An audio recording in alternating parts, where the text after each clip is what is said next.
जो कि विषय विशेषज्ञ हैं। साथ ही में वितरक श्री अजय गुप्ता जी मौजूद हैं, जो कि यहाँ का सप्लाई चेन देखते हैं। और बाकी मौर्य जी तो आप लोगों के बीच में काफी समय से आप लोगों को एंटरटेन कर ही रहे हैं। और इस मीटिंग का शुरुआत जो होगी वो पीपीएल यानी पारादीप फास्फेट लिमिटेड कंपनी के इतिहास से शुरू करेंगे और इसके प्रोडक्ट के बारे में बताते हुए अंत में हम आपको आपकी आय बढ़ाने के स्रोतों के बारे में जानकारी देंगे। और हमारी कोशिश ये होगी कि जब आप यहाँ आए हैं तो यहाँ से कुछ ऐसा ज्ञान लेकर के जाइए जिसका कृषि कार्य में आपको ज्यादा से ज्यादा लाभ मिले।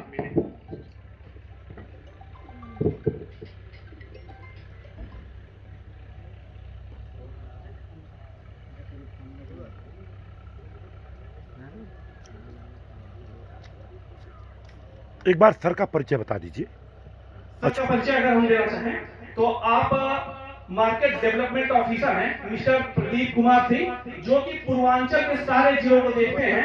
और आप लोगों के बीच में जो भी प्रोडक्ट आते हैं वो कहीं ना कहीं आपके माध्यम से आते हैं। और सप्लाई चेन के रूप में हमारे बीच में उपलब्ध है मिस्टर अजय गुप्ता जी, जो कि यहाँ डिस्ट्रीब्यूशन नेटवर्क और डिस्ट्रीब्यूशन का काम देखते हैं। जो आपके पास दुकानदारों के पास जो प्रोडक्ट मिलता है वो आपके माध्यम से ही होकर के जाता है। अगर हम कंपनी के इतिहास की बात करें तो पहले हम इसके बारे में थोड़ा जानने की कोशिश करें। ये कंपनी का नाम जैसा कि आप पढ़ रहे हैं पारादीप फास्फेट लिमिटेड, और दूसरा एक नाम है जुआरी फार्म हब लिमिटेड। ये एडवेंस ग्रुप ऑफ कंपनी की दो कंपनियां हैं। जो एडवेंस ग्रुप ऑफ कंपनी है ये बिरला फैमिली की कंपनी है। हमारे पूर्व सांसद हुआ करते थे राज्यसभा अध्यक्ष के बिरला जी, ये उन्हीं की कंपनी है। सन 2007 में उनका देहांत हो गया। उसके उपरांत उनके वंशज आज इस कंपनी को चला रहे हैं। इस कंपनी के अगर हम इतिहास की बात करें तो इसके इतिहास की शुरुआत होती है सन 1947 से, जब हमारा देश आजाद होता है। कहने को तो हमें सन 1947 में आजादी मिल गई, लेकिन आर्थिक रूप से हमें आजादी नहीं मिल पाई थी। हमारे देश में कहीं ना कहीं समय समय पे भुखमरी आ रही थी, जिसकी वजह से अकाल पड़ रहा था, भुखमरी आ रही थी, समस्याएं आ रही थी। उसी को देखते हुए भारत सरकार ने निश्चय किया कि हम अपने कृषि उत्पाद को बढ़ाएंगे, कृषि उत्पादन को बढ़ाएंगे।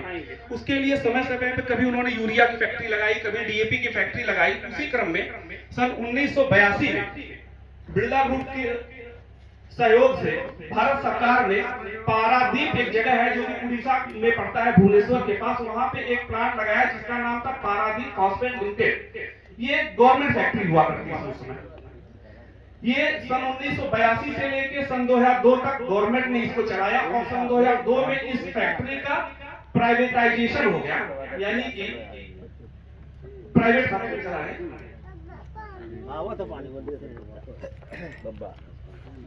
और सन 2002 से ये कंपनी बिरला ग्रुप के हाथ में है और तब से ये बिरला फैमिली इसको चला रही है।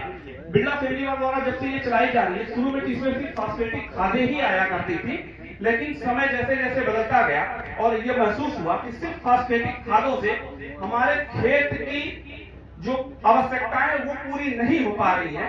उसी को देखते हुए कंपनी ने और भी कई सारे उत्पाद बनाए हैं और उन उत्पादों के बारे में श्री प्रदीप कुमार सिंह जी विस्तार पूर्वक आप लोगों को बताएंगे। और उस उत्पादों का क्या रोल है, कैसे इस्तेमाल करना है, कब इस्तेमाल करना, उसके बारे में विस्तृत जानकारी देंगे। तो मैं श्री प्रदीप सिंह जी से कहूंगा कि वो मंच पे आए और आकर के अपना परिचय के साथ साथ उत्पादों के बारे में। परिचय तो हो चुका, करवा चुके। एक बार अपने मुंह से बता दें, हो सकता है कहीं गड़बड़ी हो। जी सर। जय किसान। जय किसान। दम आया। जय किसान। जय किसान। जय किसान। जय किसान। यहाँ जय जवान भी हो जाता है, दोनों बहुत जरूरी है। रैलियों में और अपने गांव के इलेक्शन में, पंचायत इलेक्शन से लेके और असेंबली और पार्लियामेंट इलेक्शन में हम लोगों ने बड़े नारे लगाए। पहले तो मेरे ख्याल से हर इसमें बेटा हर कोई कभी न कभी रैली में गया ही होगा, हम भी गए, एक दो बार तो हर कोई गए हैं। तो दूसरों का नारा लगाते हैं, दूसरों की जय बोलते हैं, ईश्वर की जय बोलते हैं। तो जो इस धराधाम पे विशेष समुदाय है जो खुद का पेट भरने से पहले जो है वो पूरे जगत का पेट भरता है, अन्नदाता किसान। तो उनकी जय भी सर्वप्रथम होनी चाहिए। और पारादीप फॉस्फेट लिमिटेड, जुआरी फार्मा लिमिटेड, जैसा अभी प्रभात जी ने बताया कि ये 2 कंपनियां हैं एक ही ग्रुप की, काम एक साथ करती है। हमारा जो अम्ब्रेला ब्रांड है, जो कहते हैं ना कि हर चीज का एक, जैसे कोई भी चीज आप खरीदते हो उसका ब्रांड होता है। बस उतना है। हीरो की मोटरसाइकिल खरीदते हैं तो हीरो ब्रांड है, पहले होंडा साथ में होता था, होंडा अलग हो गया। इस कृषि आदान के व्यवसाय में रही है, फर्टिलाइजर है, पेस्टिसाइड है, माइक्रो न्यूट्रिएंट है और तमाम सारी जो जाइम और पोषक तत्व, लिक्विड फर्टिलाइजर सारे आते हैं। तो पिछले करीब 7 साल लगभग हो गए, मैनेजमेंट ने डिसाइड किया कि अगर भारत सरकार के अंडर में था, 2002 में डिसइन्वेस्ट हुआ, केके बिरला ग्रुप ने उसको खरीदा, अब केके बिरला ग्रुप के आधिपत्य में वो चल रहा है। तो ब्रांड कभी कभी होता है ना कि ब्रांड जो है वो प्रोडक्ट से बड़ा हो जाता है।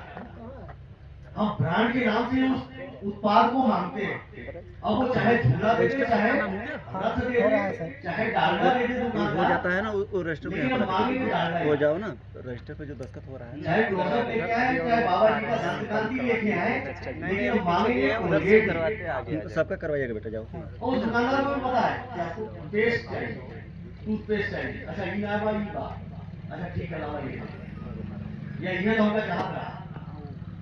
तो ये होता है ब्रांड की वैल्यू। ब्रांड प्रोग्राम कैसा लग रहा है? एक बार जब दिमाग में चिपकता है तो वो फिर सालों साल चलता है। अगर वो बाजार में मौजूद है, अगर बाजार से हट गया तो धीरे धीरे हमारे भी मानस मंडल से हट जाएगा। लेकिन अगर ब्रांड में अगर बाजार में उपलब्ध है वो ब्रांड, तो वो फिर साल दर साल, सोचिए ना, डालडा पता नहीं जब से जानने लायक हुए तब से, तो 45 साल मेरी भी उम्र हो गई, लेकिन जब से जानने समझने लायक हुए तब से हम डालडा देख रहे हैं। पीले कलर की पन्नी, हरे रंग में डालडा और एक पेड़ उसके बीच से निकला हुआ, ऐसा ही होता है कुछ ब्रांड उसका। तो ये होती है ब्रांड की वैल्यू। लेकिन उस ब्रांड को बनाता कौन है? हेलो, हम आप जैसे। हेलो, इतना भी अच्छा है भाई, बेचने वाला तो बोलेगा ही अच्छा है भाई। 2000 से मैं तो हर मीटिंगों में, छोटी मीटिंग, बड़ी मीटिंग, क्या बोला? हर प्लेटफॉर्म में मैं तो बोलूंगा, क्योंकि वो तो मेरा काम है। लेकिन मेरे बोलने मीडिया से आए हुए कह रहे हैं सर, हमको थोड़ा बहुत जल्दी निकलना है। उत्पाद में कोई आपसे संपर्क हुआ था? और आप जो पैसा उस उत्पाद को ठीक है, खरीदने आगे के तो लिए बताइए। खर्च कर रहे हैं, फार्म में मीटिंग चला चला उसका अगर आपको रिटर्न मिल गया उसके रिजल्ट के रूप में,